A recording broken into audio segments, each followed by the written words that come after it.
The Marshall Thundering Herd ended their first year in the Sun Belt, and I think they compete right away for a conference title. This is a team led by Charles Huff, who inherited a good situation, and he's taking it to the next level. The talent that he's bringing to campus is really exciting, has the fan base thrilled about what they're going to be able to do this year. And when you look at the talent that they have on both offense and defense, there's no reason why they can't be competing for a Sun Belt championship their first year. Yes, there's the Appalachian States, Coastal Carolinas, but this is a Marshall team that, like I said, can compete for a conference championship and won't shy away. Even though they come from Conference USA, they're capable of being one of those contenders and making life difficult for their new conference opponents. Rasheen Ali is one of the best running backs in college football, not just in the group of five, not just in the Sun Belt, all of college football. This is a player that's probably not going to get a ton of attention because of the conference that he used to play in. But with the Sun Belt taking a step forward last year, I think that helps his case. I think that helps Marshall's case. But when you look at his production, it's easy to see why people are excited. Over 1,400 yards rushing, 23 touchdowns. He also caught 45 passes last year and averaged 7.4 yards per catch. Rasheen Ali is a superstar at this level and in college football. I think that he is going to be a great player in next couple of years, is going to be a prospect that we definitely talk about a little bit more than we are right now. Kind of a sleeper still just because he's on Marshall, but he is going to be a big reason why they compete for a conference championship in the Sun Belt in their first year. The rushing attack is solid. We know exactly what we're getting out of that. It's just going to come down to, can the passing attack make life a little bit easier for him, and what is his role in the passing attack as well? Will they continue getting him the football? Will those touches take a toll on him? And like I said, if the passing attack takes a step forward, we don't really have to worry about that. Stephen Gilmore, the brother of Stephon Gilmore, yes, you know who that is. He is proving to be almost as good as his older brother. And Marshall is so glad that they have two cornerbacks that can really shut things down. And that's going to leave teams with questions about, how do we move the ball down the field if we can't throw the ball on either side? They're going to have to tackle the middle of the field, which puts some pressure on the safeties. But I like the talent that this team has returning. Marshall is a super talented team, like I said, and it's just going to come down to what the safeties provide. And if Gilmore is back to where we expect him to be, then good luck passing on this team. Teams are still going to test him. They're going to try it, but when you see that he has 3 interceptions last year, teams tried and they didn't really get much success. So good luck doing that again. And honestly, on the other side, Micah Abraham is just as good. They tested him a little bit more because they knew Gilmore was good, and Abraham proved that he's just as good as his teammate.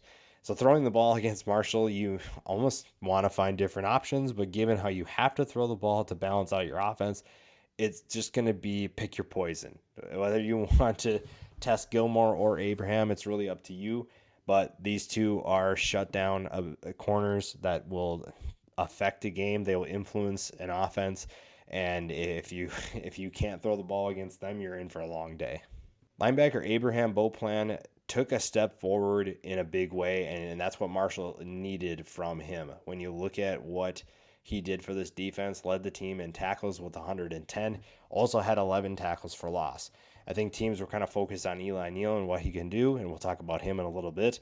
But having another linebacker step up gives that front seven a formidable player that can really, impact an offense and kind of wreak havoc on what they're trying to do. And, losing a guy, they lose Jamari Edwards, so that hurts up front.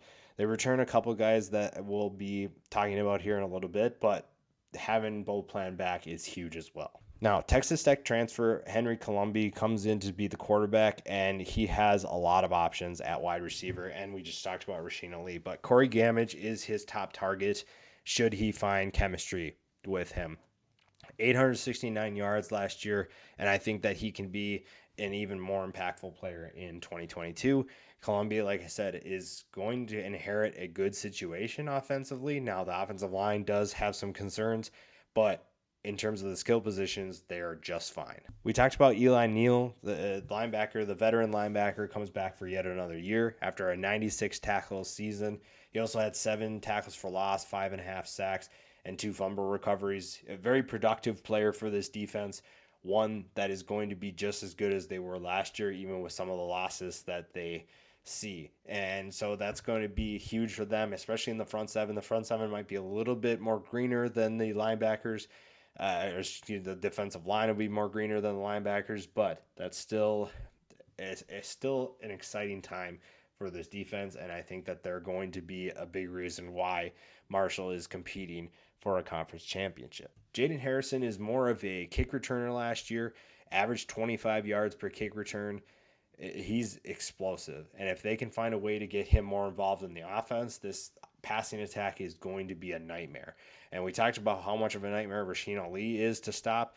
If you added passing attack with a guy like Jayden Harrison, who can take a step forward and be more relevant in the passing attack, which means that you're getting more explosive plays, that's something that's going to terrify the teams that they're facing, and it's going to make life difficult for any defensive coordinator that's facing Marshall. We talked about the defensive line, and 2 defensive ends will come up next. Cumberlander is going to step up and be a leader for this defensive line. Last year had 41 tackles, 8.5 tackles for loss, and 4.5 sacks. Like I said, this defense has the talent, and there's quite a few guys on this list where you're going to feel pretty good about where you're getting. And with some of the offenses that they're going to face, it's going to be a learning experience because a team like Coastal Carolina runs something so unique that you're going to need some time to adjust to that. But the best way to do that is have veterans returning, have experienced players come back. And that's exactly what Marshall has. So that's a huge win for them, and especially on the defensive line where they can get after the quarterback with guys like Cumberlander, then you're looking at a defense that is in good hands. Owen Porter will man the opposite end of Cumberlander, and last year he had 39 tackles, 9 tackles for loss, and 2.5 sacks. That's a good duo. I think that's one we're not talking about enough, especially in the Sun Belt. This might be the best combination at defensive end in that conference, and it's going to be fun to see what they're capable of doing. Like I said, they're going to have to learn a new conference, but a new conference is also going to have to learn them. They've never faced these guys before. They don't know what they can do, and so while, Marshall does have to adjust to a new conference, the new conference also has to adjust to them, and guys like Cumberlander and Porter will benefit from that. Shadid Ahmed is another receiver that's going to give Columbia plenty of options in terms of who he can find downfield. 463 yards, 12.2 yards per catch, another reliable pass catcher. If he can increase his catches, he only had 38 catches last year. So if they can get him more involved, that's going to make things a little bit easier for the passing attack and be able to spread the ball out, spread a defense out, stretch them out horizontally, vertically, and kind of make sure that they're covering the entire field. This is a Marshall team that's really exciting. There's a lot of talent returning. Charles Huff has done a phenomenal job of keeping them in that conversation, and it's just going to come down to depth. If Columbia is the real deal and he can take over at quarterback, take over for Grant Wells, and the defense shows that they can play even with some of the losses they've sustained, this, like I said, is going to be a conference title contender. It just comes down to a couple things, and even though they're entering a new conference, teams have to learn how they play. They have to adjust to them, and with the talent they have returning, there's no reason why they can't be at the top.